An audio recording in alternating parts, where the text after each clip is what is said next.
Dios les bendiga a todos, mis amados hermanos. Qué gozo me da poder celebrarle hoy a Dios un culto más de esta manera, de manera virtual.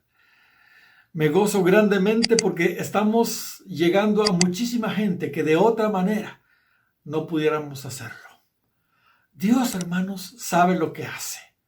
Dios sabe exactamente lo que hace. Estamos atribulados por esta gran pandemia, pero Dios está sacando un provecho eterno para muchísimas personas que hoy están escuchando la palabra del Señor en sus propias casas. Muchísima gente está conociendo al Señor gracias a esta situación que estamos viviendo. Así que me gozo grandemente de poder celebrarle a Dios un culto más de esta manera virtual. Gloria al Señor.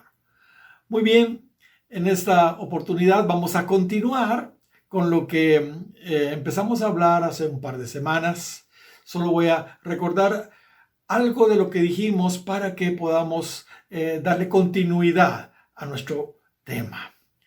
La última vez que les compartí el consejo de Dios, les dije algo que muchos no han visto en la palabra de Dios. Existe un silencio, fíjese bien, de 38 años en la historia del viaje de Israel por el desierto en su palabra. 38 años de silencio en la historia de Israel. La razón, dice este comentarista Matthews Henry, es que en esos años Israel purgaba su gran pecado en el desierto. Y como todos esos años de muerte, dice él, no ofrecían ninguna lección para la vida, de ahí que no aparezca esa historia en las páginas del libro sagrado. ¿Qué pecado estaba purgando Israel? Bueno, se los dije hace 2 semanas, fue el pecado de incredulidad allí en Cades Barnea. Ellos no le creyeron a Dios, así de sencillo, y se rebelaron en contra de Dios. Acuérdense que después de los primeros 2 años de caminata en el desierto, cuando ellos estaban ahí, exacto, en Cades Barnea, a punto de entrar a la tierra prometida, los israelitas tuvieron miedo, se rajaron y ya no quisieron entrar a la tierra de promisión. Y a eso iban, pues, para eso los sacó Dios de Egipto. Creyeron más al testimonio de los 10 testigos negativos que al buen reporte que dio Josué y Caleb. Eso, hermanos, indignó a Dios. Pero no solo eso. Después de ese terrible incidente, sucedió otro igual de malo. Coré, recuérdense, Datán y Abirán se sublevaron contra Moisés y Aarón. Bueno, y todos conocemos lo que ahí pasó. Estos hombres y quienes lo seguían fueron tragados vivos por el mismo infierno. Dios abrió la tierra y ellos fueron llevados al mismo infierno por esa rebelión. ¡Qué terrible! Así de molesto estaba Dios. Y esa molestia fue tal, hermanos, que regresó a Israel por 38 años más al desierto con el propósito que toda esa generación adulta muriera allí. Esa es la razón de esas páginas en blanco en la historia de Israel. Dios estaba muy, pero muy molesto con ellos. Pero como les dije, Dios, aleluya, se preocupó que la historia del viaje de Israel se reanudara justamente antes de entrar a la tierra y conquistarla. En el año número 40. Y se preocupó que quedara bien registrada esa historia en su palabra. ¿Con qué objetivo? Con el propósito, con el objetivo de dejarnos a nosotros esa información bien, pero bien clara. Si la conquista de Canaán, como les dije hace 15 días, es una figura del gran avivamiento que pronto viene, entonces los eventos previos a esa conquista son proféticos para estos días, lógicamente, para estos días que estamos viviendo antes del avivamiento. Así que es precisamente por eso que Dios no nos dejó sin luz de estos eventos previos a la conquista. Dios los dejó bien claros en su palabra para nosotros. Aleluya. El silencio de 38 años en la historia del viaje de Israel en el desierto, aleluya, se terminó en el último año, en el año 40, con el propósito que aprendiéramos nosotros de la historia. Así que lo que nos corresponde hoy, entonces, dijimos, es ponerle mucha atención a esos acontecimientos anteriores de la conquista. ¿Por qué? Porque espiritualmente los estamos enfrentando ya. Porque estamos viviendo ese tiempo profético.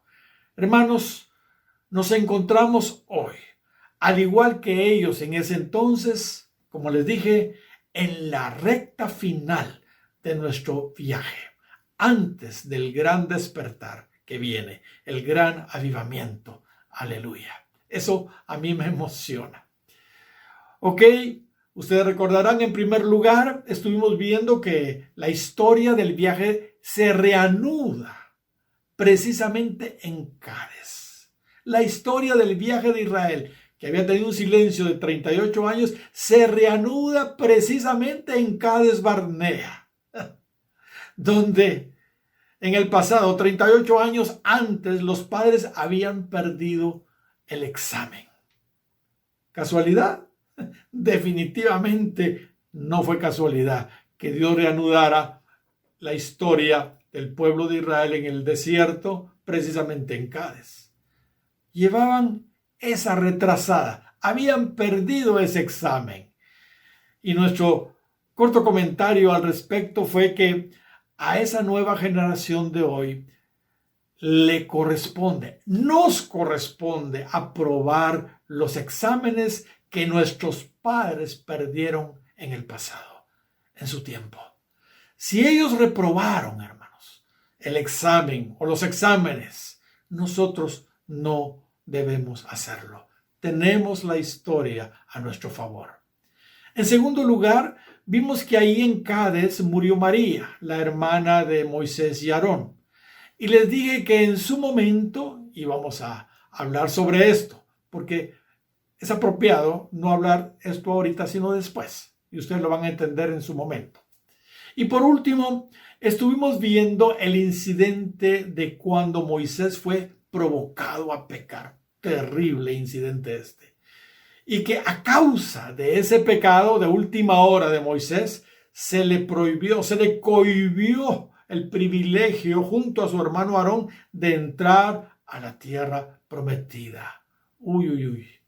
Básicamente, en la plática anterior nos enfocamos en esa lamentable situación.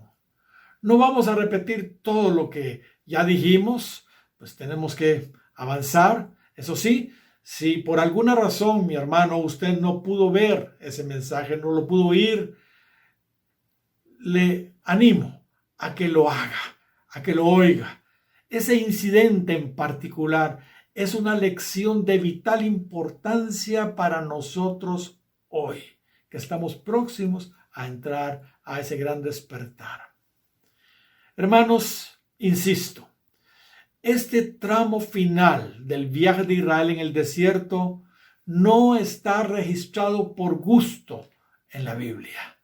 Dios se preocupó en dejar bien documentado lo que pasó en ese 40º año para usted y para mí, a quienes nos han alcanzado los fines de los siglos, para que sepamos a lo que nos estamos y estaremos enfrentando en esta recta final como iglesia antes de ese gran avivamiento, y para que no caigamos, por supuesto, en los errores que ellos cayeron. ¿Ok? Ahora sí llegamos a lo que nos corresponde compartir hoy. Vean, otra situación que ya está sucediendo, fíjese bien, espiritualmente en la iglesia, ahora que estamos a punto de atravesar espiritualmente el Jordán y entrar a nuestras promesas. Otra situación que ya está sucediendo la vemos en figura cuando los edomitas no dejaron pasar a Israel por sus tierras. Leamos la historia para que aprendamos. Números capítulo 20 y versículo 14 dice: envió Moisés embajadores al rey de Edom desde Cades diciendo: así dice Israel tu hermano, tú has sabido todo el trabajo que nos ha venido. Pero note, así dice Israel tu hermano. Moisés le manda a decir al rey de Edom, tu hermano. Verso 15. Como nuestros padres descendieron a Egipto y estuvimos en Egipto largo tiempo, y los egipcios nos maltrataron, y a nuestros padres, verso 16, y clamamos a Jehová, el cual oyó nuestra voz y envió un ángel y nos sacó de Egipto, y he aquí estamos en Cades, ciudad cercana a tus fronteras. Verso 17, te rogamos que pasemos por tu tierra. No pasaremos por labranza, ni por viña. No vamos a beber de tus pozos. Por el camino real vamos a ir, sin apartarnos a diestra ni a siniestra, hasta que hayamos pasado tu territorio. Verso 18. Oiga esto. Edom le respondió: no pasarás por mi país. Qué hermanito, ¿verdad? No pasarás por mi país. De otra manera, saldré contra ti armado. Y los hijos de Israel dijeron: por el camino principal iremos, y si bebiéremos tus aguas, yo y mis ganados daré el precio de ellas. Déjame solamente pasar a pie, nada más. Verso 20, pero él respondió: no pasarás, no pasarás. Y salió Edom contra él con mucho pueblo y mano fuerte. Verso 21, no quiso pues Edom dejar pasar a Israel por su territorio, y se desvió Israel de él. Hermanos, increíble esta historia, increíble pero cierto. Los edomitas efectivamente eran hermanos de Israel, como Moisés le mandó a decir al rey de Edom. Eran hermanos de Israel, los edomitas. Eran descendientes de Esaú, hermano de Jacob, Israel, pues. Pero aún así no quisieron dejarlos pasar por su territorio. Y hermanos, lamentablemente, así como sucedió en lo natural, está sucediendo hoy en la iglesia, en lo espiritual. ¿Sabe? Hay muchos hermanos, entre comillas, que por su actitud, que por su comportamiento, en realidad, no los podemos clasificar como israelitas espirituales, sino como edomitas. ¿Por qué? Porque se especializan, fíjese bien, en estorbar a sus hermanos que sí son israelitas espirituales, a que no alcancen las promesas y la herencia que Dios les ha prometido. Se especializan en eso. En realidad son gente carnal, son gente envidiosa, son gente resentida, son gente amargada. Aunque Moisés, vimos, le habló respetuosamente al rey de Edom, ellos no quisieron dejarlos pasar por su territorio. Son personas que, en lugar de gozarse con el avance espiritual de los hermanos, lo que hacen es impedir, es estorbar su crecimiento para que no alcancen todo lo que Dios tiene para ellos. Bueno, para entender un poco este comportamiento, debemos retroceder a lo que aconteció en el pasado entre Esaú y Jacob. Esaú, el padre de los edomitas, y Jacob, el padre del pueblo de Israel. Para comenzar, recordemos la gran rivalidad que existía entre ellos, aún desde el vientre de su madre. Recuérdese, los niños se combatían en el vientre de Rebeca. Eso fue tremendo. Debemos recordar también que Jacob, con su astucia, Acuérdese, se aprovechó de la debilidad de su hermano, el que le gustaba comer mucho, ¿verdad? Y le cambió la primogenitura a Esaú, su hermano, por un plato de lentejas, aprovechándose de su debilidad. Y para empeorar el asunto, valiéndose de que su padre Isaac ya era un anciano y estaba ciego, con engaño le robó la bendición que le correspondía a Esaú.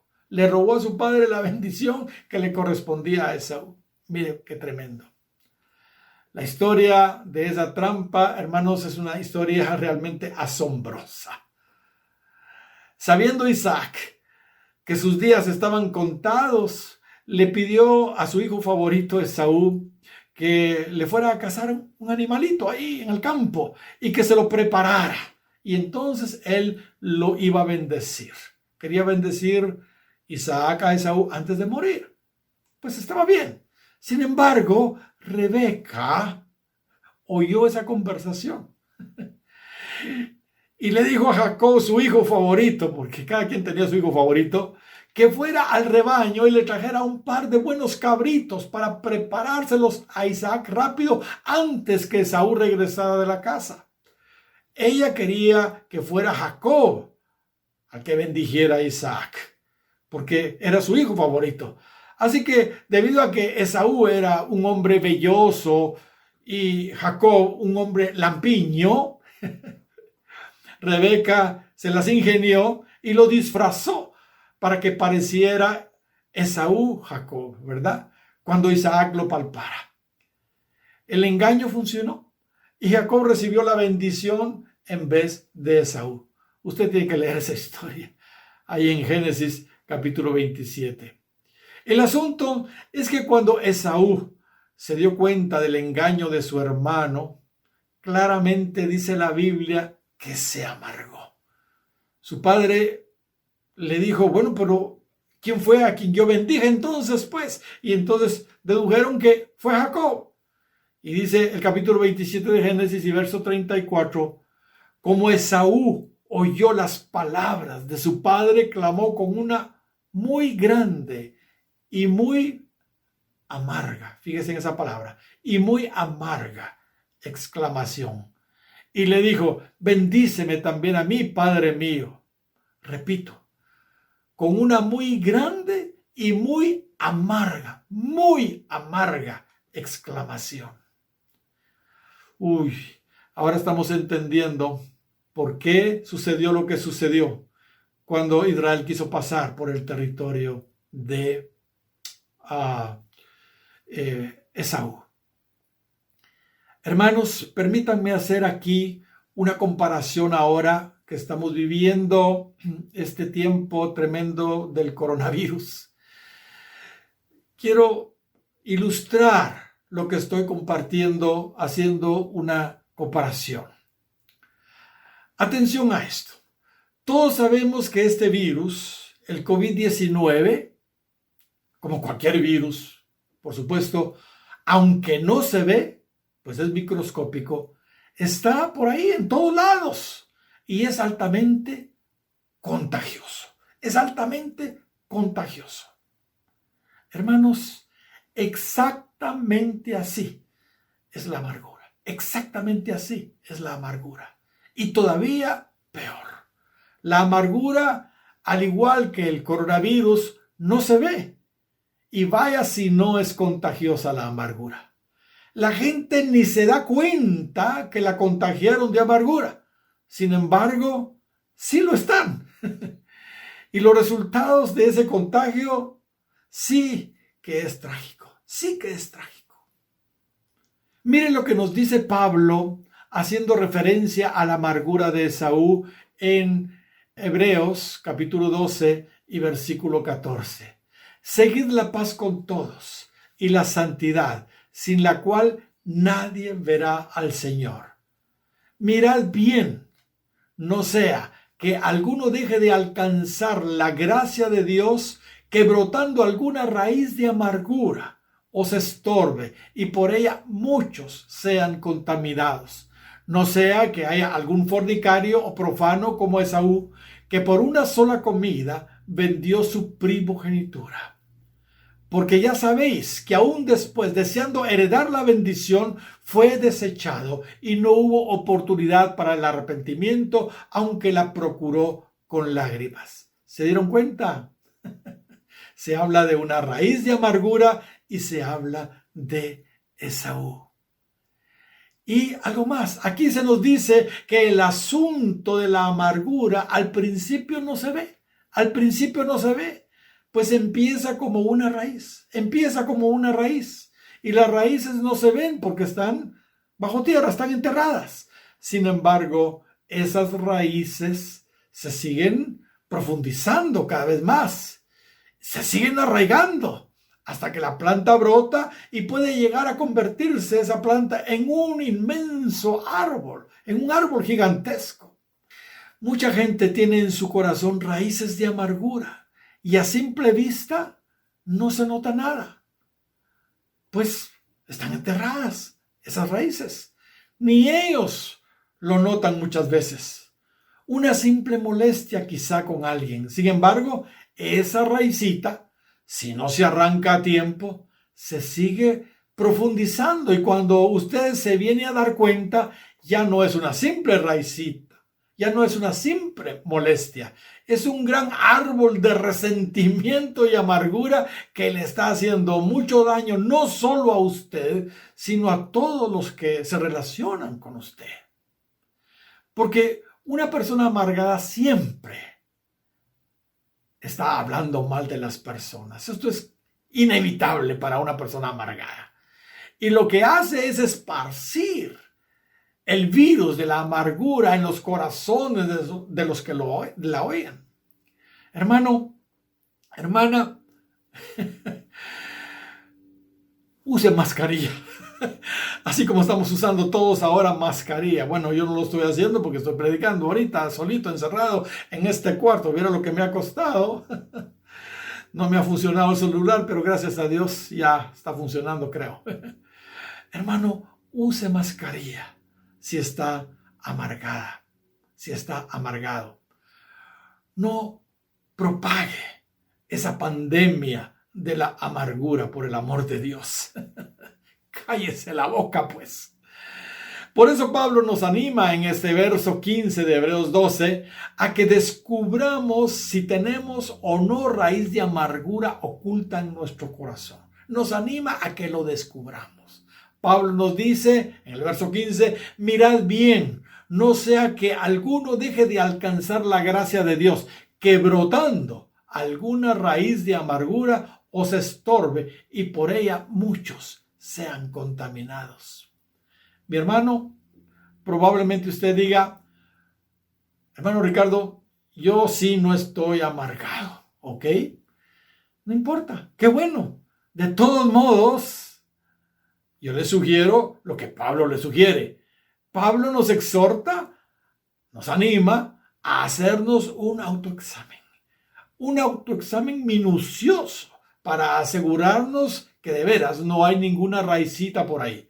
Pablo dice, mirad bien, mirad bien. Esto es, examínense bien, no sea qué. Y continúa, ¿verdad? Fíjese que la amargura no perdona. La amargura no perdona. Aún Job, cuando estaba pasando su tremenda tribulación, confesó que estaba amargado. Job capítulo 10 y versículo 1 dice, está mi alma hastiada de mi vida. Mire lo que está diciendo Job. Está mi alma hastiada de mi vida. Daré libre curso a mi queja. Mire a Job, ¿cómo es posible? Hablaré con amargura de mi alma. Hermanos, cualquiera si se descuida puede amargarse. Aún los campeones como Job. Sí, hermanos, la amargura es peor que el COVID-19. Si somos cristianos y morimos por el coronavirus nos vamos a ir sin duda al cielo, porque somos cristianos, nacidos de nuevo. Sin embargo, aunque alguien sea cristiano, si muere amargado con Dios o con alguien, como Esaú, sin duda irá al infierno. Irá al infierno, sin ninguna duda. Pero qué bueno fuera, ojalá la persona amargada se fuera sola al infierno. Y no es que le esté deseando a nadie que se vaya al infierno. El gran problema de la amargura, insisto, es que es altamente contagiosa. Peor que el COVID-19. Tal y como Pablo lo dice, así sucedió. La amargura de Esaú le fue transmitida a su descendencia en contra de los hijos de Israel, de los hijos de Jacob, su hermano. Por eso no quisieron dejarlos pasar por su territorio. Veamos otras escrituras donde se ve la actitud de los edomitas infectados de amargura. Mire lo que dice Amós capítulo 1 y versículo 11. Así ha dicho Jehová, por 3 pecados de Edom, se está hablando a Edom, y por el cuarto no revocaré su castigo, porque persiguió a espada a su hermano y violó todo afecto natural. ¿Qué le importó? Que fuera su hermano. Aquí no hay afectos. Y en su furor le ha robado siempre. Mire lo que hace una persona amargada. Y perpetuamente ha guardado el rencor. Uy. ¿Y qué nos dice el 35 de Ezequiel y versículo 2?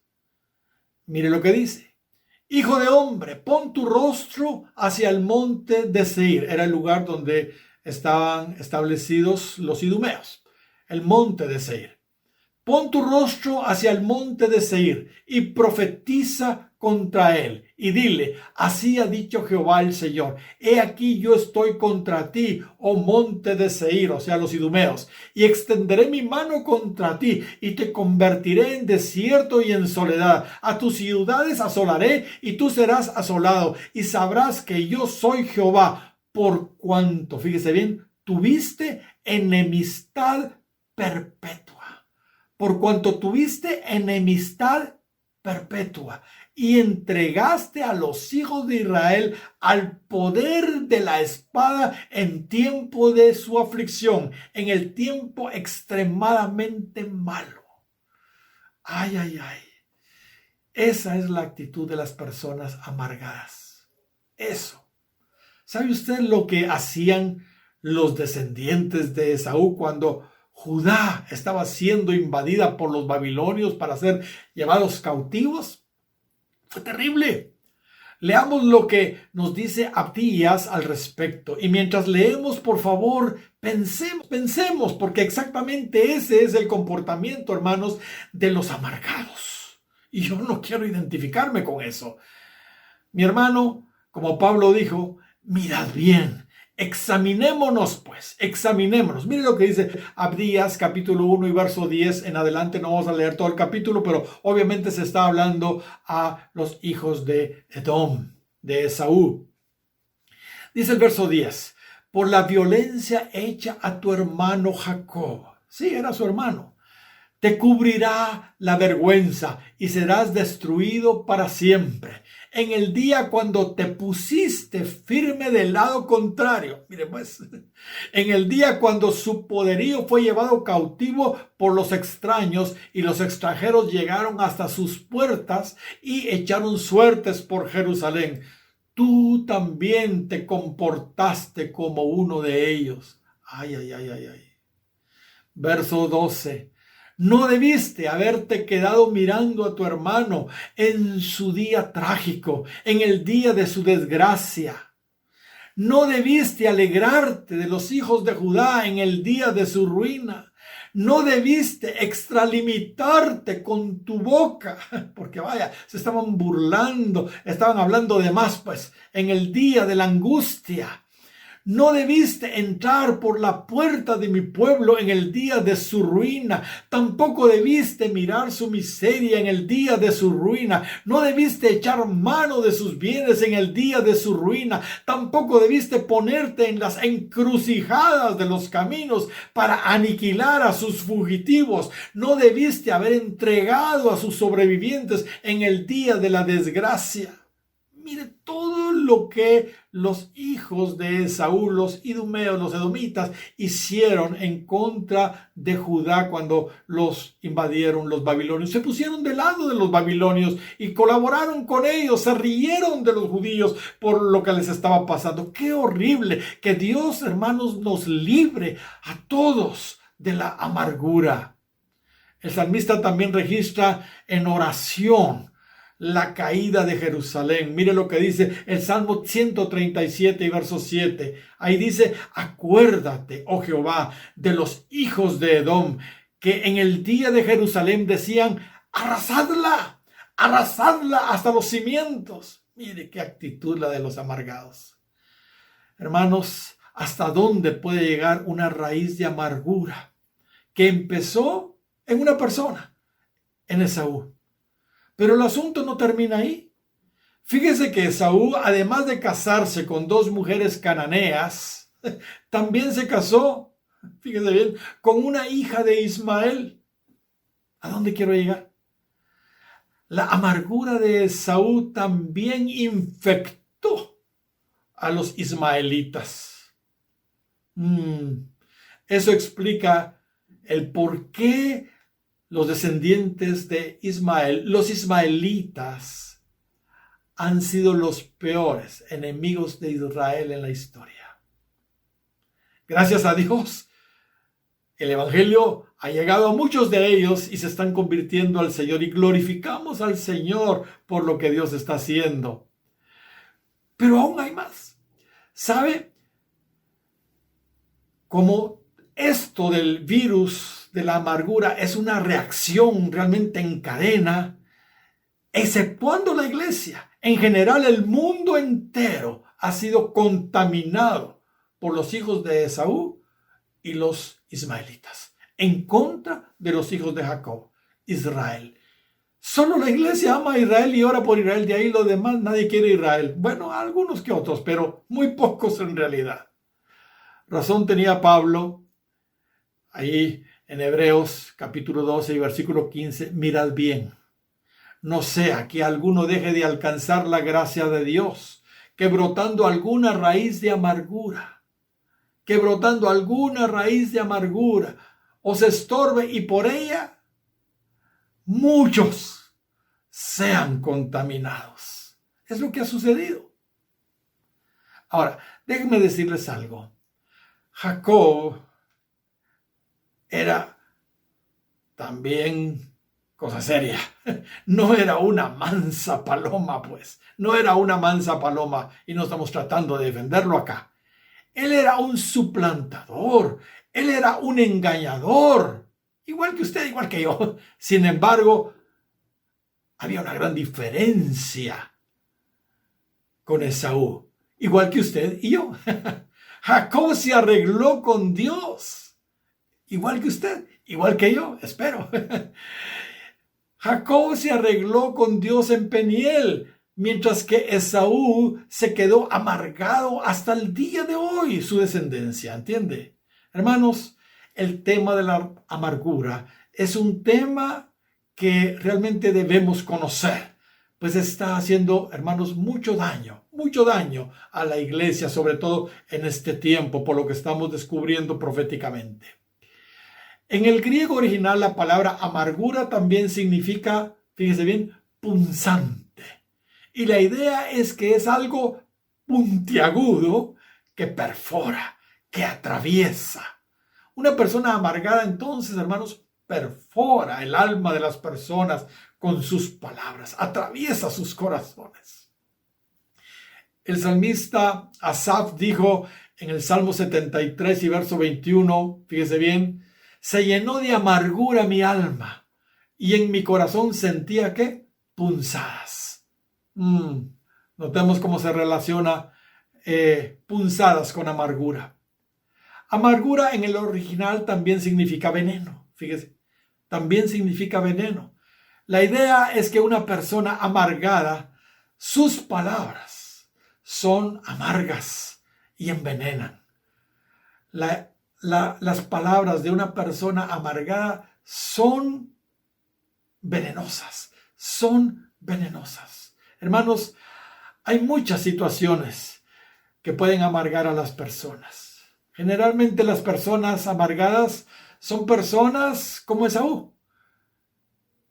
Son personas heridas en su corazón por experiencias desagradables que tuvieron algún día, entienden, el pasado. Y esas situaciones nunca han sido tratadas. Quizá, lejos de ser tratadas, han sido hasta alimentadas, y eso se pone peor entonces. Algunos ejemplos podrían ser una violación. Eso puede amargar a una persona. Una traición, una desilusión, una pérdida de un ser querido, algún fracaso, y usted puede saber mucho más. Puede incluir mucho más. Y si esas personas, hermanos, no se tratan luego esa herida en el corazón, la herida, fíjese bien, se les va a infectar. Se les va a infectar y se van a enfermar espiritualmente y aún físicamente. Pueden incluso morir. Una persona amargada es una persona realmente mortificada. Es una persona hastiada. Y se le evidencia la amargura a esa persona en su rostro, en su mirada, en su plática, en su carácter, en sus actitudes, en sus acciones. Se evidencia claramente una persona amargada. Ahora, debemos entender una cosa. Y es que una persona que se amarga, fíjese bien, se sitúa automáticamente bajo el control y dominio del diablo, del enemigo. La amargura está relacionada con el diablo y sus demonios en la palabra de Dios. En Hechos, capítulo 8 y versículo 23, vemos que el apóstol Pedro le dice a un mago endemoniado de Samaria lo siguiente: porque en hiel de amargura y en prisión de maldad veo que estás. Aquí se ve claro que la amargura es una prisión del diablo. Eso lo vemos, hermanos, todo el tiempo en el campo de la administración, de la liberación. Las personas que no han tratado pecados como de celos, de resentimiento, etcétera, son fácil víctima de los demonios y terminan en prisión de maldad. A propósito, quiero decir algo, hermanos. El grupo de administración de la iglesia está anuente a atender, aunque sea por celular, ¿verdad?, cualquier necesidad de esta índole o similar. Si usted necesita administración, por favor, comuníquese con los hermanos que ministran en la iglesia para que ellos le puedan atender y usted pueda recibir esa bendición. Sí, hermanos, Satanás promueve la amargura porque él mismo, ¿sabe?, está amargado. Está amargado contra Dios porque no logró sus pretensiones de ser igual a Dios y porque fue echado de los cielos. Tal fue su molestia que logró amargar a una tercera parte de los ángeles buenos, a una tercera parte, y los condujo juntamente con toda la raza preadámica. Imagínense que con toda la creación preadámica en una sedición en contra de Dios. Mire cómo es de contagioso ese tema de la amargura. Pero el diablo no está contento con eso. Ahora él sigue amargando al mundo e incluso a los cristianos. Ahora, que el mundo, hermanos, esté amargado no nos debe sorprender. Primera de Juan, capítulo 5 y versículo 19 dice que el mundo entero está bajo el maligno. Entonces, bueno. Y Pablo también nos revela la condición de amargura que tiene el mundo. Dice Romanos, capítulo 3 y versículo 10, como está escrito, no hay justo ni aun uno. No hay quien entienda. No hay quien busque a Dios. Todos se desviaron y a una se hicieron inútiles. No hay quien haga lo bueno. No hay ni siquiera uno. Sepulcro abierto es su garganta. Con su lengua engañan. Veneno de áspid hay debajo de sus labios. Su boca, y aquí está el punto, está llena de maldición y de amargura. Y de amargura, etcétera, etcétera. Pero que la iglesia, hermanos, ese es el mundo, ¿verdad? Pero que la iglesia caiga en ese problema de amargura, eso sí nos debe realmente preocupar.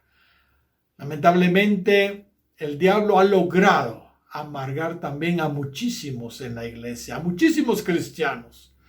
Hoy en las iglesias hay muchos resentidos, hay muchos inconformes, hay muchos celosos, envidiosos, rebeldes, molestos, en fin. Sí, son hermanos, pero están amargados. Si están amargados, no son israelitas espirituales, son edomitas espirituales. Deben ministrarse cuanto antes. Bendito sea el Señor. Dios nos ha dado, hermanos, esa bendición de tener ese ministerio en la iglesia. Por favor, ministrense. Repito, la amargura nos hace primeramente mucho daño a nosotros.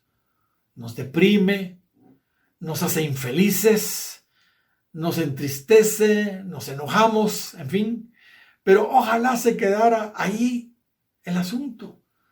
La verdad es que afecta tremendamente también a los que nos rodean, a nuestras familias, a la iglesia.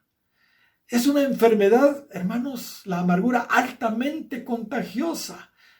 Es como el COVID-19. Infecta rápidamente a todos los que rodean al que padece esa enfermedad.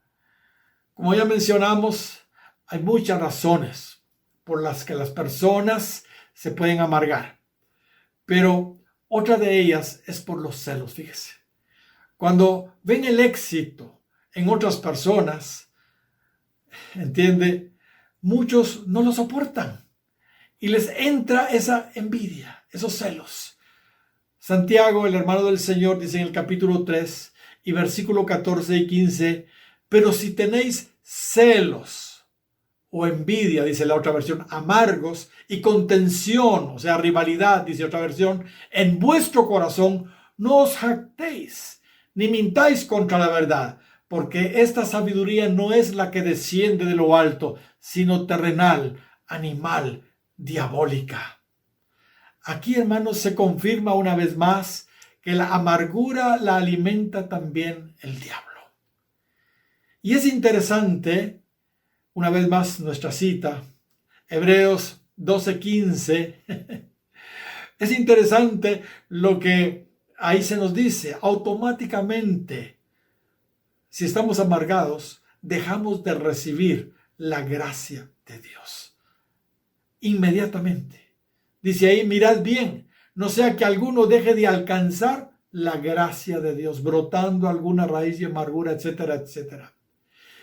Hermanos, esto sí que es trágico. Esto sí que es trágico. Todos sabemos que sin su gracia, la vida cristiana es un fracaso. Es imposible vivir la vida cristiana sin esa habilidad divina, sin ese favor divino. Hermanos, la amargura detiene el fluir de la gracia en nosotros. Por el amor de Dios, no nos amarguemos. Sin ese favor inmerecido, hermanos, sin esa habilidad divina en nosotros, es imposible continuar victoriosos en nuestra caminata cristiana. No nos amarguemos por el amor de Dios. Pero las claves para salir de la amargura son muy sencillas, si alguien en algún momento ha caído en ellas. ¿Cuántos se recuerdan de esa experiencia de Israel con las aguas de Mara? Cuando ellos recién salieron de Egipto, no había agua, y cuando encontraron agua, eran amargas. Era un lugar que se llamaba las aguas de Mara. Israel no pudo beber esas aguas porque eran muy amargas, muy amargas. Ahora, ¿cuál es la solución para que las aguas se endulcen? Para que las aguas de nuestro corazón se endulcen. Bueno, la solución nos la da esa historia. Acudir a la cruz. Acudir a la cruz. La clave en esa ocasión, si ustedes recuerdan, fue el árbol. Dios le mostró a Moisés un árbol. Le dijo que lo cortara y que lo echara en las aguas. Y ese árbol es tipo de la cruz. 15 del Éxodo y verso 25 dice: y Moisés clamó a Jehová, y Jehová le mostró un árbol y lo echó en las aguas, y las aguas, aleluya, se endulzaron. Hermanos, para vencer la amargura debemos ir a la cruz. Esto significa morir a lo que somos. Significa que no tenemos ningún derecho sobre nosotros mismos. Hermanos, y cuando entendemos eso, eso endulza nuestras aguas. Bendito sea el nombre del Señor. Segundo, perdonar y olvidar. Perdonar y olvidar. ¿Sabe? Hay algo que muchos no saben. Muchos no saben. Parece ser que José se había amargado contra sus hermanos. Ellos fueron como arqueros que lo asaetearon cuando lo vendieron a los mercaderes ismaelitas. Jacob, antes de morir, dijo de José lo siguiente, y eso nos da esta luz. 49 de Génesis y versículo 22 y 23. Rama fructífera es José. Rama fructífera junto a una fuente, cuyos vástagos se extienden sobre el muro. Le causaron, dice, amargura, le asaetearon y le aborrecieron los arqueros, etcétera, etcétera. Hermanos, sin embargo, aleluya, José perdonó y olvidó todas esas ofensas que le hicieron los arqueros, sus hermanos. Esto lo podemos ver en el nombre que le puso a su primer hijo. A su primer hijo, José le puso Manasés. Y Manasés significa olvido. Miren lo que dice Génesis capítulo 41 y verso 51. José llamó el nombre del primogénito Manasés, porque dijo: Dios me ha hecho olvidar todo mi sufrimiento y toda la casa de mi padre. Aleluya. El segundo lo llamó Efraín, porque dijo: Dios me ha hecho fecundo en la tierra de mi aflicción. Hermanos, qué lindo. Aquí vemos que para ser fructíferos en la vida cristiana debemos primero, como José, perdonar y olvidar.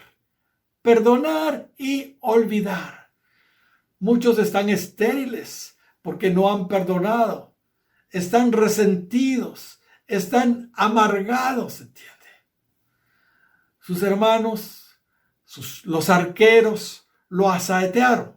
Le habían causado por un tiempo amargura a José. Sin embargo, José supo sacar de su corazón la amargura y los perdonó. Aleluya. Colosenses capítulo 3, versículos 12 y 13 dice: vestidos pues como escogidos de Dios, santos y amados, de entrañable misericordia, de benignidad, de humildad, de mansedumbre, de paciencia. Y mire lo que sigue diciendo en el verso 13: soportándoos unos a otros y perdonándoos unos a otros, si alguno tuviere queja contra otro, de la manera que Cristo os perdonó, así también hacedlo vosotros. Hermanos, este elemento del perdón y el olvido es determinante para ser libres de la amargura. Cristo, cuando enseñó el Padre Nuestro, dijo, ahí en el capítulo 6 de Mateo y versículo 14, porque si perdonáis a los hombres sus ofensas, os perdonará también a vosotros vuestro Padre Celestial. Verso 15, mas si no perdonareis a los hombres sus ofensas, tampoco vuestro Padre os perdonará vuestras ofensas. Hermanos, qué tremendos estos versos. El asunto del perdón de Dios hacia nosotros, por lo que estamos leyendo, por lo que Cristo dijo, es condicional. Hermanos, si no perdonamos, ¿entiende? Si no perdonamos, no vamos a ser perdonados nosotros. Cuidado con no perdonar. Cuidado con la amargura. Pues ponemos, hermanos, en riesgo nuestra salvación. ¿Saben? A mí me han herido muchísimas veces. Pero ¿saben? Nunca, jamás he dejado que esa herida se infecte. Me han herido, sí, pero no he dejado que esa herida se infecte. Nunca he permitido que la herida se convierta, hermanos, en amargura. Jamás. El diablo me ha querido amargar, pero no me dejo. La clave es sencilla. Yo sí miro bien, como Pablo dice, cuando veo alguna raicita, rápido la arranco. Hermanos, y si la plantita está pequeña, es fácil de deshiervar. No deje que crezca mucho porque después de usted ya no va a poder arrancar ese árbol. Póngase a deshiervar su corazón por el amor de Dios.